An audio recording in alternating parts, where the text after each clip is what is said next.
오바댜라고 하는 이름의 뜻은 나는 하나님을 섬기는 하나님의 종이다, 그런 뜻입니다. 나는 종입니다, 그렇게 이야기하는 거거든요. 사도 바울이 종의 멍에를 매지 말라고 했음에도 불구하고 본인 스스로 뭐라 그래? 나는 예수 그리스도의 종이다 라고 하는 말을 즐겁게 사용한 것처럼 오늘 주님을 섬기는 종이랍니다. 또 하나의 의미는 모두가 다 하나님을 떠나서 우상을 숭배하고 죄악 가운데 살아가는데, 그런 때에 오늘 오바댜라고 하는 의미는 뭐냐면 나는 하나님을 예배하는 하나님의 예배자입니다, 그런 뜻입니다. 어두운 시대, 형제요 이웃 때문에 가시에 찔려서 고통하며 절망하며 이제 끝났다고 주저앉아 있지만 하나님을 예배하고 하나님을 섬기는 주의 종으로 오늘 섬기는 이들에게 하나님은 묵시, 즉 비전을 허락하신다고 하는 것입니다. 하나님은 하나님을 떠나서 우상을 숭배하고 범죄하고 죄악 가운데 살면서 그렇게 살면 망한다고, 죽는다고, 하나님께로 돌아오라고 끊임없이 이야기하는데 안 돌아오니까 그들을 훈련시키시려고, 하나님의 백성답게 하나님의 자녀답게 살게 하려고 두신 채찍이었습니다. 훈련소 교관 같은 이웃을 두셨다고 하는 것입니다. 우리는 가시 같은 이웃 사람들을, 형제를 미워할 게 아니라 뭐 해야 돼요? 오히려 감사해야 한다 하는 것입니다. 이것 기억하고 우리는 뭐라고 불러야 돼요? 가시 때문에 죽겠다가 아니라 가시 덕분에, 따라서 합니다. 가시 덕분에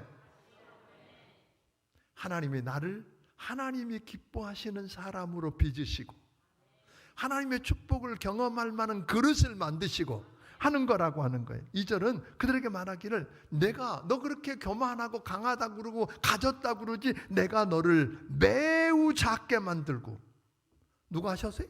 하나님이 너를 작게 하고 내가 크게 멸시를 받게 하겠다, 그렇게 이야기하십니다. 그러므로 이걸 보면 사랑하는 성도 여러분, 가시가 되어서 찌르는 형제와 이웃에게 내가 그 가시를 뽑으려고 하고 내가 갚고 내가 복수하려고 하지 말라는 이야기입니다.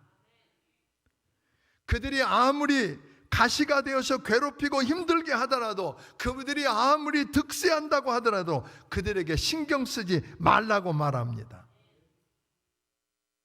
왜냐하면 하나님이 다 보고 계셨어요.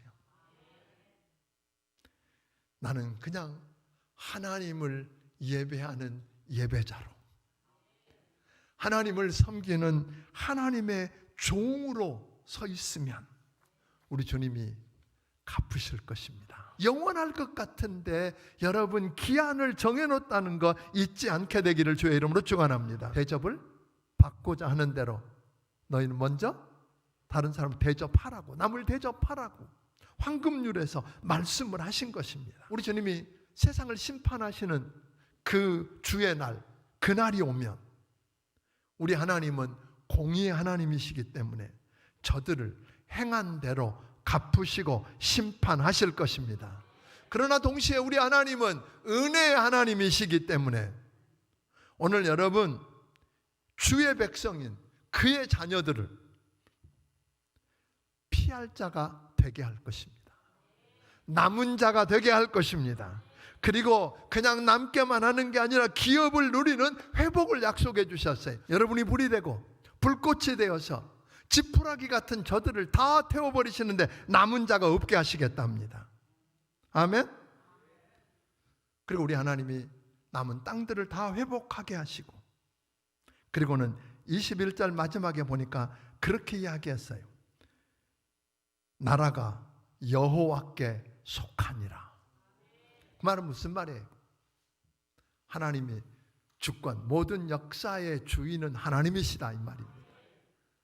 오늘 이 역사가 하나님 손안에 있다는 것입니다. 하나님 것이라고 하는 것입니다. 그러므로 하나님이 통치하시고 주권 안에 있기 때문에 하나님이 하실 거라는 거예요. 여호와의 말씀이란 말한 그대로 반드시 이루겠다는 거예요. 더 이상 가시 때문에가 아니라 뭐라고 불러야 돼요? 가시 덕분에 감사하기를 주의 이름으로 축원합니다. 그들 때문에 오히려 신실하게 하나님을 섬기는 하나님의 종이 되십시오. 오히려 그들을 위해서 기도하고 하나님께 맡기면 하나님이 갚으실 것입니다. 그 기간 그렇게 길게 하지 않으실 거예요. 역전시켜서 여러분을 통해서 세상을 심판하고 하나님 이런 모든 것을 다 넉넉하게 회복시키시는 하나님, 그 좋으신 하나님을 여러분이 경험하기를 주의 이름으로 축원합니다.